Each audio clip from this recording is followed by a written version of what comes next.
Hyundai Jeanlin Automobile vous présente votre reportage Savoie News. MG, partenaire conseil des entrepreneurs. Savoie News lance une nouvelle série d'émissions en ce mois de janvier. Balade en ville. Pour ce premier numéro, nous avons choisi Albertville. En présence du maire de la ville, nous évoquerons d'une manière franche et conviviale l'année écoulée, les projets à venir en 2018.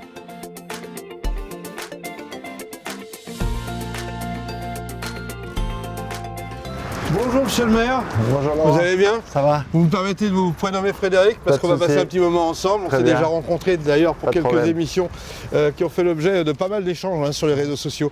Alors c'est une émission qui consiste à reparler un peu de 2017. Alors comme je te disais dans la voiture, c'est un peu particulier pour vous parce que vous avez pris le train en route si je puis dire. Exactement. La succession de Martine Berthet. Qu'est-ce que vous avez retenu de 2017? Effectivement, comme vous le disiez déjà à titre personnel, 2017, c'est l'année où je suis devenu maire suite au départ de Martine en tant que sénatrice. Et puis après, au niveau de la ville d'Albertville, ça a été le démarrage de certains gros chantiers. C'est la finalisation avec Martine Berthet sous son équipe des travaux en cours et des dossiers en cours surtout, par rapport aux quartiers prioritaires au sud de la ville, par rapport à la maison de l'enfance. Où les dossiers sont très lourds par rapport au label Vie de l'art et d'histoire, qui a été un gros dossier qui a pris beaucoup de temps aux services et aux agents. Ça a été aussi les festivités, des événements sportifs. On a eu le championnat du monde de hand. On a fêté les 25 ans des Jeux Olympiques aussi. Exactement. On a eu le départ du Critérium du Dauphiné, le Tour de l'Avenir. La Coupe de Monde de VTT Trial, voilà, beaucoup d'événements sportifs aussi qui ont animé la ville et qui l'ont mis à sa place, c'est-à-dire comme ville sportive et olympique. Alors le sport, c'est vrai que c'est un point fort de la ville, on cultive les anneaux olympiques, c'est bien, mais il y a aussi le quotidien de la ville, donc là c'était un peu plus discuté si je puis dire. Tout à fait, alors effectivement il y a des choses qui ont fait débat et il y a surtout le fait que c'était des dossiers qui sont aujourd'hui, on est en 2018 et là on va attaquer vraiment dans la phase mise en œuvre, mise en route. On a eu sur les 3 premières années du mandat de longs dossiers d'études, notamment je pense à la maison de l'enfance qui va être sur le stade Banneton et à la ZAC du campus olympique, puisque là effectivement c'est des procédures assez lourdes qui prennent administrativement du temps. 2018, on va rentrer dans l'action et dans la concrétisation de ces projets. Alors je peux me permettre de vous titiller parce qu'on dit que finalement Martine Berthet avait une façon de gérer ses équipes qui est totalement différente de la vôtre. Qu'est-ce que vous répondez à ça? Alors déjà, on est dans la continuation du programme de Martine Berthet, il n'y a aucun souci là-dessus, aucun doute là-dessus. Ça veut dire que vous suivez vraiment les mêmes dossiers? Exactement, on continue les dossiers que nous avons initiés parce que c'est pour cela qu'on a été élu et c'est pour ce dossier-là qu'on va continuer le travail. Effectivement, après dans la gestion, on a une approche managériale différente entre Martine Berthet et moi-même, mais on est tous différents, on a tous des personnalités différentes, ce qui n'empêchera pas que les projets ont été bien préparés par notre équipe d'ailleurs, parce qu'il n'y avait pas que Martine, mais il y avait toute l'équipe, et vont être continués en phase travaux maintenant grâce à l'impulsion que je vais mettre aujourd'hui dans la continuation de ces dossiers et de ce travail. Alors là on est juste derrière la mairie d'Albertville, moi j'ai envie d'être pratico-pratique, j'ai envie de vous dire finalement au niveau de la sécurité à Albertville c'est un grand débat aussi, qu'est-ce qu'on fait? On met des caméras de partout, est-ce que c'est vraiment la réponse à des inquiétudes des citoyens? Vous voyez les choses comment? Alors au tout début du mandat, on avait annoncé la mise en place de caméras de vidéoprotection. Donc il y en a une 50aine qui vont être déployées. Là encore, ça a été un dossier très lourd, mais les réseaux sont en train d'être mis en place justement dans les rues d'Albertville et donc il va y avoir une 50aine de caméras qui vont être mises en place. Je pense qu'on peut y aller. On est piéton, on a le droit, on y va. Voilà, une 50aine de caméras qui vont être mises en place sur 2018 et normalement à partir de juin 2018, je pense que l'ensemble du système devrait être opérationnel pour assurer la sécurité. Alors vous me posiez la question de savoir si c'était la seule réponse. Ce n'est pas la seule réponse, mais c'est une des réponses pour faire diminuer à la fois la délinquance et les différentes problématiques de sécurité qu'il peut y avoir sur la ville. Alors Frédéric, là on arrive devant le centre Buet que vous allez réaménager il me semble. Exactement, donc on va C'est un centre aujourd'hui qui appartient à la ville, qui héberge quelques associations, dont la Croix-Rouge. Et nous allons effectivement le réinvestir pour les services de la ville effectivement en déplaçant les associations qui sont à l'intérieur dans des locaux plus adaptés à leur activité. Je pense notamment à la Croix-Rouge qui est un peu là coincée en haut. Et du coup, voilà, on va le réinvestir par les services. On est à proximité de la mairie. Ça a du sens par rapport aux services qui seront vraiment tous les uns à côté des autres. Et on n'est pas loin du bâtiment de l'agglomération, puisqu'on est quand même passé en agglomération l'année dernière, début 2017, et que du coup on doit aussi travailler étroitement avec eux. Ce bâtiment-là est tout à fait adapté pour recevoir l'ensemble de ces services. Allez, on est rue Pargou, on est à côté des écoles là. On peut dire un mot sur la partie scolaire? Sur la partie scolaire, sur l'année 2017, on a fait la sécurisation des écoles avec la mise en place de visiophones. On a la chance d'avoir le Dôme Théâtre qui regroupe une salle de 700 spectateurs. Et là-dessus, vous fonctionnez comment pour essayer de faire venir des artistes à Albertville? On a parlé de Michel Sardou, alors ça dépend de l'agglo ça aussi, dont vous êtes vice-président. Ouais. Alors nous on est plus sur l'agglomération, sur la halle olympique avec les festivités, de spectacles comme effectivement les United Kids qui vont... On est devant la maison, des Jeux, effectivement, qui fait aussi partie d'un projet de déménagement à la halle olympique justement. Voilà, c'est des choses qui sont en projet pour investir la halle olympique, de la maison des Jeux, de la maison du tourisme. Alors ce débat de remplir cette halle olympique, on dit c'est très grand, c'est peut-être trop grand, il n'y a pas suffisamment de programmation. On a vu en fin d'année que la salle similaire qui est à Chambéry avait quand même une programmation très dense. Il y a un vrai combat entre les deux ou c'est une complémentarité? C'est quoi il faut qu'on travaille dans la complémentarité, c'est sûr. Après, voilà, quand il y a des événements comme la Coupe Davis qui vont avoir lieu le mois prochain, on voit que la halle olympique est l'outil adapté pour recevoir une Coupe Davis qu'on n'a pas sur Chambéry aujourd'hui. Donc je pense que chacun trouve sa spécialisation, son secteur. Nous, on est plus tourné vers la montagne, vers le sport. Voilà, après, à voir avec Chambéry comment ils travaillent eux, mais voilà, on est en tous les cas, à mon avis, complémentaires. Allez, on arrive en centre-ville. Là, j'ai des choses à vous dire. Là, on voit, il y a plein de voitures. Donc comment circuler en centre-ville? Alors c'est pas le problème que du centre-ville d'Albertville, j'ai l'impression que toutes les villes de Savoie subissent ces problématiques-là.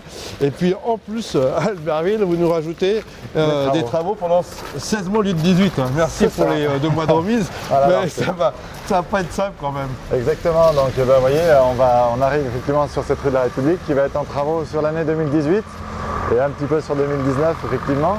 On va la réembellir, on va la réinvestir pour qu'elle soit beaucoup plus accessible aux normes PMR déjà, personnes à mobilité réduite. D'accord. Qu'elle soit plus jolie, plus urbaine, plus agréable pour les gens qui vont venir faire leurs achats ou qui vont venir juste se balader dans la rue de la République. Aujourd'hui, on voit que c'est une rue très occupée par les véhicules et qui donne peu de lisibilité aux vitrines pour ceux qui passent en voiture. Et pas forcément aisé au niveau des piétons. Vous allez en faire quoi, une rue semi-piétonne? Ce sera une rue qui sera à priorité piéton, effectivement, mais où la circulation automobile se fera toujours et où le stationnement se fera toujours, mais plus des deux côtés, d'un côté en alternance en fait. Alors on dit souvent que les animations, il y en a en centre-ville, mais qu'on n'est pas au courant. Alors là, vous répondez quoi à ça? Il faut aller sur le site de la ville d'Albertville, il faut regarder les réseaux sociaux, il faut regarder les panneaux d'affichage. On a plusieurs panneaux qui indiquent les festivités. Voilà, il y a une démarche effectivement un petit peu volontaire de savoir ce qui se passe dans sa ville, mais je pense qu'aujourd'hui on arrive à être une ville assez connectée et informée. Et on a Savoie News, on a Albertville Actu sur les réseaux sociaux qui sont des nouveaux moyens de communication et on édite aussi des flyers. On a édité pas loin de 6000 flyers là, pour les festivités de Noël. Voilà, donc la communication elle existe et pour peu qu'on s'en donne un peu la peine, à mon avis, on arrive à avoir ces informations sur les animations. Je vous propose de passer à un côté off. On va se diriger vers un de vos bars que vous côtoyez régulièrement. Ça vous arrive de prendre 5 minutes pour aller boire un café? On se retrouve au Gaulois, c'est votre choix? Ok. C'est parti, on y va. Alors Frédéric, on se prend un petit café. Moi j'aimerais bien connaître un peu l'homme qui est en vous parce qu'officiellement on a bien compris que vous étiez ouvert, que vous laissiez beaucoup de liberté à vos adjoints et que ça va peut-être changer un peu la vision des choses pour certains.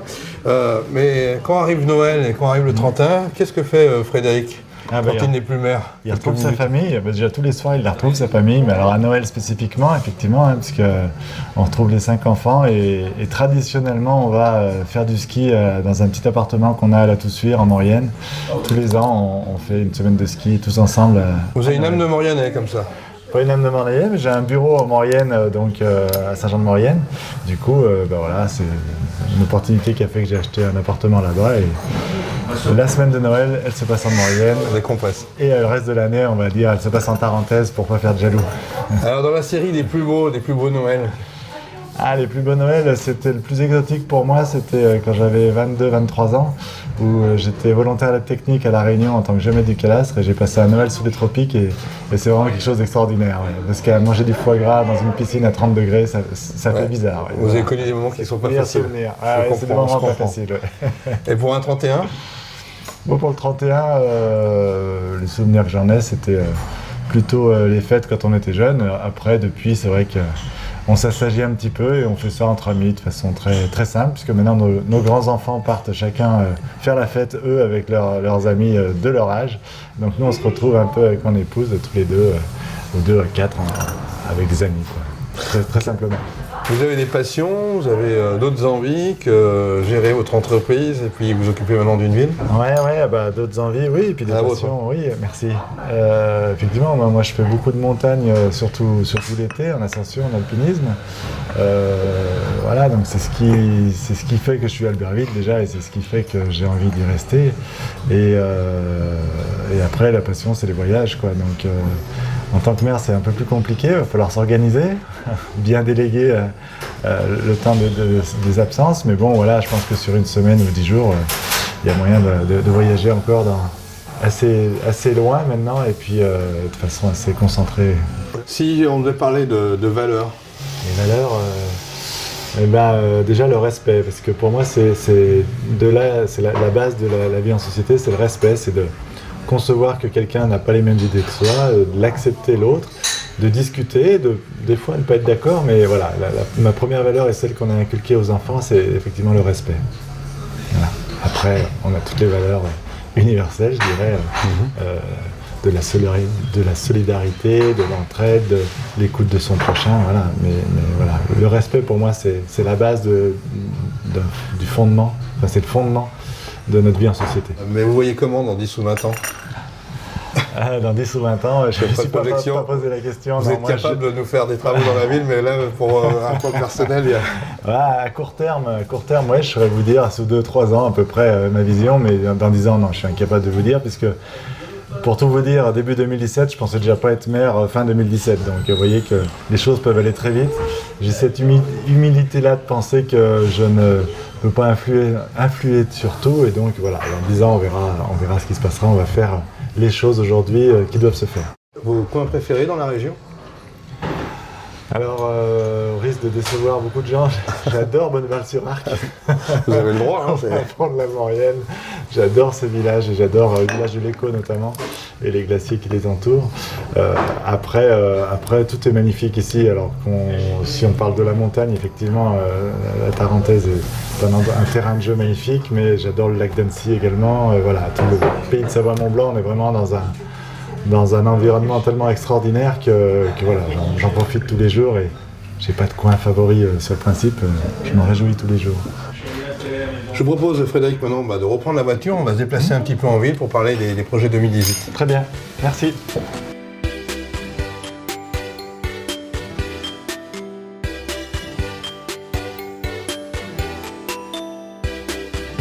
Un premier dossier qui va être finalisé là, sur 2018, ça va être la démolition de l'ancienne piscine, qui aujourd'hui a donné quand même une image pas très reluisante de l'entrée de ville sud d'Albertville. Donc la démolition de l'ancienne piscine et la construction de 2 nouveaux bâtiments. Il y a une piscine à Albertville, ça a plus lieu d'être entre Gilly et Ugine? C'est un équipement qui aujourd'hui appartient à l'agglomération d'Albertville. Donc c'est l'agglomération qui s'en occupe et il y a celle pour l'instant de Gilly-sur-Isère qui fonctionne. Donc, qui fait son travail. On n'est pas dans cette dynamique-là aujourd'hui. Nous aujourd'hui, la dynamique, c'est de ramener de l'activité proche du centre-ville, dans la ville. Donc voilà, 2 immeubles de bureaux et peut-être un petit commerce de restauration sur les deux plots qui vont se construire ici. En face, on a le vieil hôpital qui, ma foi, s'est transformé déjà à quelques reprises. Exactement, hein, qui abrite pas mal aussi d'associations, hein, comme la mission locale jeune, comme Val-Savoie Habitat, enfin voilà, plusieurs organismes. Là, c'est un projet symbolique parce qu'il y a un côté architecture aussi. Tout à fait. Alors du coup, on va faire dans ce local-là un emplacement réservé à une maison de santé qui va donc faire venir des médecins généralistes, et aussi des infirmiers, des ostéopathes. Voilà, il y a plusieurs professionnels de la santé qui sont inscrits sur ce projet, qui sont très intéressés à l'idée d'investir à nouveau l'ancien hôpital, qui est vraiment un lieu de soins et qui est une évidence en fait, proche du centre-ville et à la fois proche du quartier sud, avec une accessibilité, comme vous faisiez remarquer dans le parking, facile et aisée. Voilà. Et sinon, en termes d'entrée de ville, on a aussi le nord de la ville, hein, qui va être aussi remanié. Alors, on parlait d'un cinéma à une époque. C'est ça. Alors, on l'a un peu oublié avec la rue de la République, j'ai l'impression. Exactement, mais justement, hein, ce sera vraiment un point final à l'aménagement de la rue de la République pour le coup, puisque alors ce ne sera pas sur 2018, mais on va voir sur 2019, je l'espère, 2020.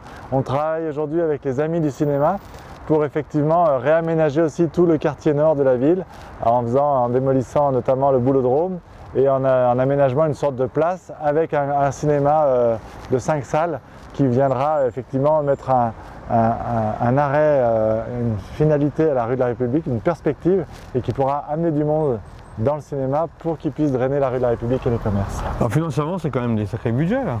C'est des gros budgets, voilà, mais on cherche des subventionnements, on cherche des aides. Hein. Il y a la Caisse des dépôts et consignations qui nous aide beaucoup sur ce type de projet.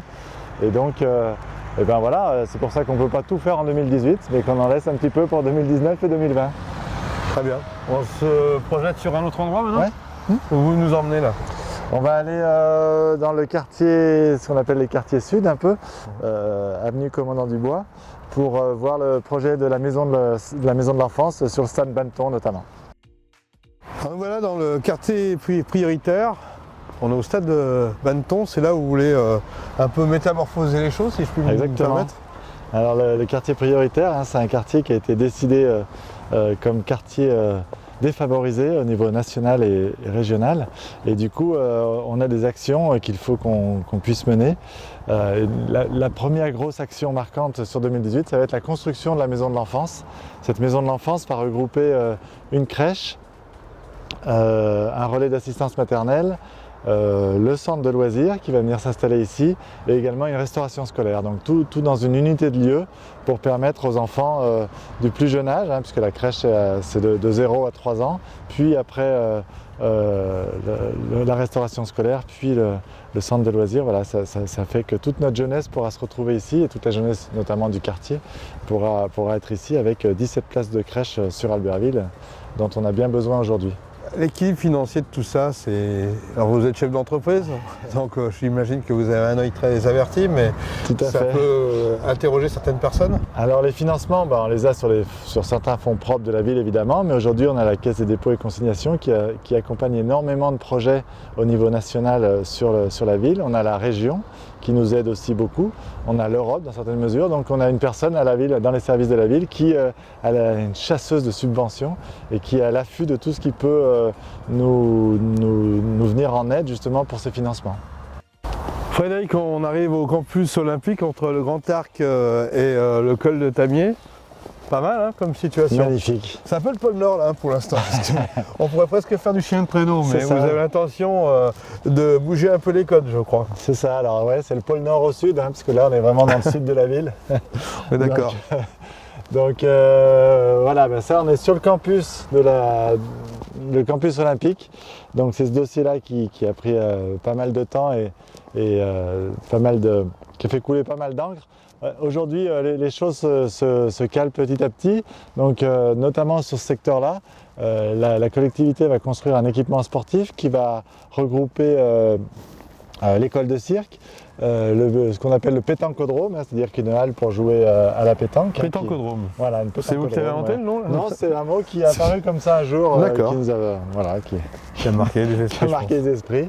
Et puis des tennis couverts, et puis les tennis extérieurs qui vont être rapatriés pour qu'on ait vraiment une unité de lieu sportive, de l'offre sportive albervilloise.